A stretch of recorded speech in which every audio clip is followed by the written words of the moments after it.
नमस्कार दोस्तों, कुछ दिनों से सोनू निगम जी जो हैं वो कैंपेन चला रहे हैं टी सीरीज और भूषण कुमार जी के प्रति।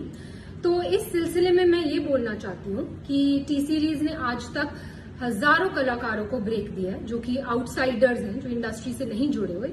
उसमें म्यूजिक डायरेक्टर्स हैं, सिंगर्स हैं, लिरिसिस्ट हैं, एक्टर्स हैं, डायरेक्टर्स हैं। मैंने खुद अपनी डायरेक्टेड फिल्म यारियां में 10 न्यू कमर्स को चांस दिया। उसमें से 4 लोग, नेहा कक्कड़, रकुलप्रीत सिंह, हिमांश कोहली और कंपोजर आर को आज बड़े हो चुके हैं। और सोनू निगम जी से मैं ये पूछना चाहूंगी कि वो बोल रहे हैं कि इंडस्ट्री में टैलेंट को सही दिशा नहीं मिलती। तो सोनू जी, आप तो लेजेंड है, आप तो बहुत बड़े कलाकार है। आपने आज तक कितने लोगों को चांस दिया है? आप तो बहुत बड़े लेजेंड है, आप तो कहीं से भी लोग, आपके पास तो कितने लोग आते होंगे कि सोनू जी हमारी मदद कर दीजिए, मेरे बेटे की मदद कर दीजिए, मेरी बच्ची की मदद कर दीजिए, हमें मिलवा दीजिए टी सीरीज में, हमें चांस दिलवा दीजिए। आप तो आज तक टी सीरीज में नहीं आए कि इसको चांस दे दो, इसको मैं, ये बहुत बड़ा टैलेंट है, इसको आप चांस दीजिए। आपने तो कभी किसी को चांस दिलवाने की बात नहीं की। आपने ना ही कोई टैलेंट आज तक इंडस्ट्री में इंट्रोड्यूस किया। तो एक बात मैं आपको बता दूं सोनू निगम जी कि सोशल मीडिया पे कैमरे के पीछे छुप के बोलना बहुत आसान है, पर आपने खुद ग्राउंड लेवल पे कितने टैलेंट को आगे बढ़ाया? किसी को भी नहीं। अपने सिवा, अपने आप को छोड़ के आपने किसी भी टैलेंट को इंडस्ट्री में चांस नहीं दिया।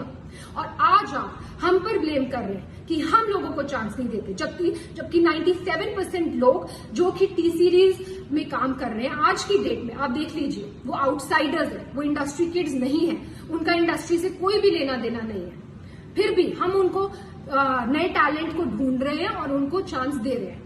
दूसरी बात जो आपने बोली अपने वीडियो में, वो आपने ये बोली कि भूषण जी आपके पास आए और उन्होंने आपसे कहा कि भाई प्लीज मुझे बाला साहब ठाकरे से मिलवा दीजिए, प्लीज मुझे स्मिता ठाकरे से मिलवा दीजिए, प्लीज मुझे सहारा श्री से मिलवा दीजिए। मैं आप सबको ये बताना चाहती हूँ कि सोनू निगम जी खुद 5 रुपए में दिल्ली की रामलीला में गाना गाते थे। वहां से इनको स्पॉट किया गुलशन कुमार जी ने। उन्होंने इनका टैलेंट पहचाना, इनको टिकट्स दी फ्लाइट की, इनको बॉम्बे बुलाया और इनसे कहा गया कि बेटा मैं तुझे बहुत बड़ा कलाकार बनाऊंगा। आप बताइए सोनू निगम जी, आपसे ये बात कही गई कि नहीं कही गई कि आपको बहुत बड़ा कलाकार बनाएंगे? कही गई। और गुलशन जी ने आपकी इतनी एल्बम्स की, इतनी फिल्म्स की, आपको इतना इतना इतना ऊंचे मुकाम पे पहुंचाया। पर आपने क्या किया ये मैं अभी बताती हूँ। उससे पहले मैं अपने कुक शेरू को बुलाना चाहूंगी। ये शेरू है और ये शेरू मैं तुमसे पूछना चाहती हूँ कि तुम कहाँ से हो? हाँ जी, आज ही मैं मधुबनी बिहार से हूँ। और तुम कितने साल से टी सीरीज में हो? मैं 1988 से मैं टी सीरीज में हूँ जी। तो तुम मुझे क्या बता रहे थे सोनू निगम जी? सोनू निगम जी के बारे में मुझे मालूम है बेटा। मैं जब आप लोग नहीं थे तभी गुलशन जी ने इनको दिल्ली से बम्बई लाए थे। मैं गुलशन जी के साथ ही उस टाइम में था, भूषण जी भी नहीं थे उस टाइम में। मैं गुलशन जी के साथ, मैं वो लोग बम्बई में रहते थे। सोनू निगम जी आए थे, उनके पास वो ऐसे छोटी स्कूटी होती है ना, उस भी आते थे। हमने हमारे ऑफिस में वो रिसेप्शन में बैठे रहते, कितना भी साहब आते थे तो उनसे मतलब मुलाकात करनी, कभी कोहली जी से, कभी मुकेश वगैरह, उनसे बातें करते रहते थे। घंटों घंटों लाइन में बैठे, मतलब वो उनसे बातें करना। फिर धीरे धीरे साहब आते, फिर साहब ने उनको बोला था कि मैं मतलब काम कराना है उनके साथ। काम कुछ बहुत दिन के बाद साहब ने, फिर 2-4 महीने के बाद साहब ने उसको भी आगे काम दिया।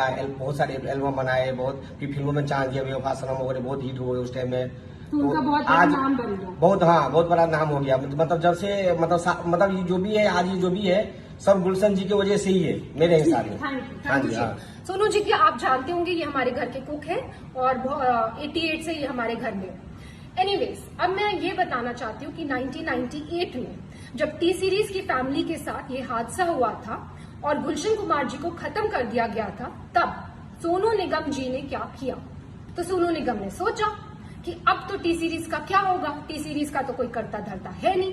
ननू यानी कि भूषण कुमार, जो कि गुलशन कुमार जी के बेटे हैं, वो तो सिर्फ 18 साल के हैं, उनको तो कुछ आता धोता है नहीं। वो तो खुद ही मेरे पास आके हेल्प कर रहे हैं, मांग रहे हैं कि भाई मुझे इससे मिलवा दो, मुझे इससे मिलवा दो। वो तो किसी को इंडस्ट्री में जानते नहीं है। तो ये कंपनी तो खत्म होने वाली है, तो भाई मैं पहले अपने आप को सेफ गार्ड कर लूं। तो इन्होंने जाकर एक दूसरी म्यूजिक कंपनी के साथ, इनकी मतलब कोई भी वो नहीं थी, कोई भी इनको थैंकफुलनेस नहीं थी कि टी सीरीज ने मुझे इतना आगे बढ़ाया। आज टी सीरीज फैमिली में इतनी बड़ी प्रॉब्लम आई है तो मैं इनके साथ खड़ा रहूं, मैं भूषण की हेल्प करूं और उसको मिलवाऊं लोगों से। रादर ये तो खुद दूसरी कंपनी के साथ जाकर इन्होंने एल्बम कर ली और भूषण इनके पास आकर मदद मांग रहे हैं कि भाई मुझे ये कर दे वो कर दे, और इस मदद का एहसान ये आज जता रहे हैं, वीडियो बनाकर जता रहे हैं कि तूने मुझसे ये मदद मांगी। एनीवेज, तो भूषण जी ने इनसे मदद मांगी कि भाई प्लीज मेरे लिए दीवाना एल्बम कर दो, क्योंकि ये तो भाई पूरी तरह से एहसान फरामोश होकर दूसरी कंपनी में चले गए थे। और इन्होंने जब अब इन्होंने एटीट्यूड दिखाया कि वो मेरे सामने आए, मुझसे मदद मांगे, और मदद इन्होंने करी भी और उसका भी एहसान जता रहे हैं, इन्होंने दीवाना एल्बम करी। ठीक है, फिर उसके बाद इन्होंने जो वीडियो में दूसरी बात कही वो ये कही है कि भूषण जी ने इनसे मदद मांगी कि भाई मुझे अब्बू सलीम से बचा ले। अब मैं आपसे ये पूछना चाहती हूँ सोनू निगम जी कि अब्बू सलीम से बचाने के लिए भूषण जी आपके पास क्यों आए? प्लीज इस बात पे तहकीकात की जाए। क्या सोनू जी के रिश्ते थे अब्बू सलीम से?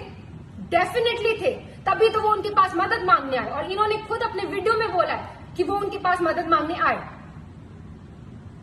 नेक्स्ट चीज जो मैं ये बोलना चाहती हूँ कि सोनू जी ने बोला है कि भूषण जी पे एक लड़की ने आरोप लगाया मीटू का, और उसके बाद वो आरोप वापस ले लिया गया और भूषण जी ने माफिया की चाल चली, पर मीडिया को सब पता है, मतलब भूषण जी मीटू रेपिस्ट है, लेकिन ये बात माफिया ने दबा ली। अब मैं आपको ये बताना चाहती हूँ सोनू जी कि मीटू एक बहुत ही अच्छी मूवमेंट थी जो स्टार्ट की गई इसलिए ताकि सोसाइटी में जो ऐसे लोग हैं, जो बुरे लोग हैं, उनका सफाया हो सके। पर इस मूवमेंट का बहुत सारे ऐसे लोगों ने फायदा उठाया, पैसे ऐंठने के लिए, ब्लैकमेल करने के लिए, किसी को किसी से वेंजेंस है तो किसी लड़की के कंधे पे बंदूक रख के चलाने के लिए, और ऐसे ही हमें बहुत सारी ब्लैकमेलिंग कॉल्स आई मीटू के टाइम पर।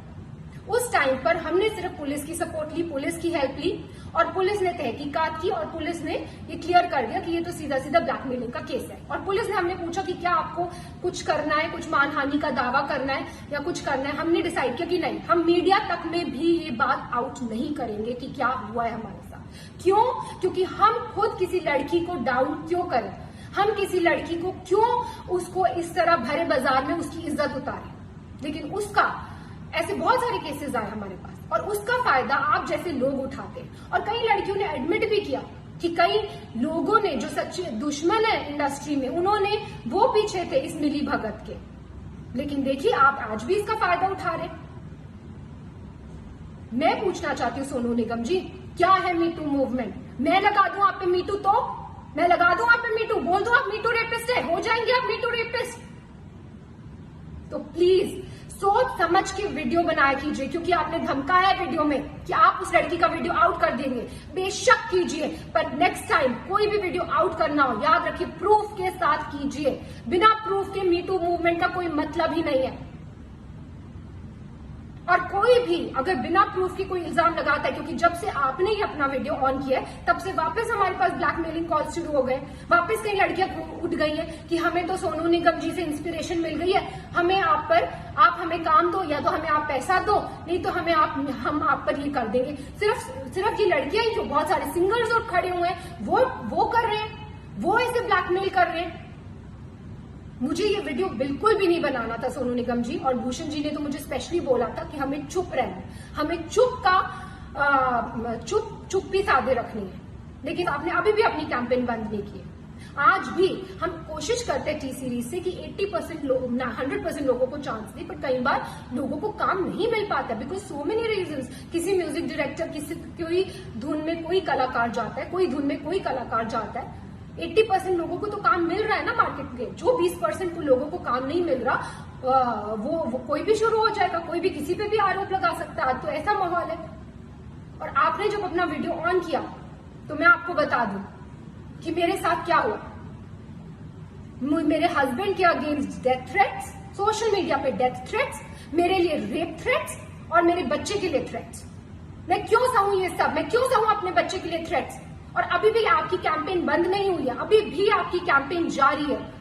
आप इतने सारे सिंगर्स को अभी भी इकट्ठा कर रहे हैं और उनको एक गठबंधन बना रहे हैं और उनको बहका कर जिनको काम नहीं मिल रहा फॉर वट एवर रीजन्स, उनको काम इस बात में लगा रहे हैं, इस पब्लिसिटी लेने के ये मुद्दे में लगा रहे हैं कि उनके आपके साथ मिल जाए और टी सीरीज को हम कैसे खत्म कर दें, भूषण कुमार को हम कैसे खत्म कर दें। एक बात मैं आपसे कहना चाहूंगी सोनू निगम जी, आप किस टाइप की हैं ये तो आपकी बीवी ने क्लियर कर दिया था। उन्होंने खुद आप पे, आपको याद है, आपकी बीवी ने खुद आप पे इल्जाम लगाए हैं। प्लीज याद कीजिए उन इल्जामों को, आपने पब्लिकली जो आपकी बीवी ने आप पे इल्जाम लगाए थे और फिर आप दूसरों पे इल्जाम लगाइए। और मैं बिल्कुल, जैसे कि मैंने कहा, मैं बिल्कुल इस हक में नहीं थी कि मैं ये वीडियो बनाऊं, लेकिन इतनी मैं कश्मकश में हूं, क्या करूं, बनाऊं ना बनाऊं, ये सच्चाई लाऊं कि नहीं लाऊं। फिर मुझे फाइनली गीता से मुझे मेरा आंसर मिला। गीता में जब अर्जुन भगवान कृष्ण से पूछते हैं कि मुझे ये युद्ध नहीं लड़ना है, ये युद्ध लड़के किसका फायदा होगा, तो भगवान कृष्ण अर्जुन को समझाते हैं कि एक योद्धा के लिए धर्म से बढ़कर युद्ध लड़ने के अलावा और कोई बड़ी चीज नहीं है। अगर तुम युद्ध नहीं लड़ोगे तो तुम अपना यश गवाओगे, तुम्हारा अपयश होगा, संसार में लोग तुम्हारे अपयश की चर्चा करेंगे और तुम्हारे दुश्मन हर तरह की कटु वचन बोलकर तुम्हारा वर्णन करेंगे। और वही हो रहा है, सब लोग कटु वचन बोल रहे हैं, सारी दुनिया। जैसे कि मैंने बोला, मुझे रेप थ्रेट्स आ रहे। तो मैं ये कहना चाहूंगी कि जितने भी आप सिंगर्स को, म्यूजिक डायरेक्टर्स को, जिनके पास आज कोई काम नहीं है, उनको आप भड़का रहे हैं, उनको भड़काना बंद कीजिए, क्योंकि अदरवाइज रणभूमि ओपन है। किसी को भी पब्लिसिटी के लिए इस रणभूमि में आना है, युद्ध ऑन है।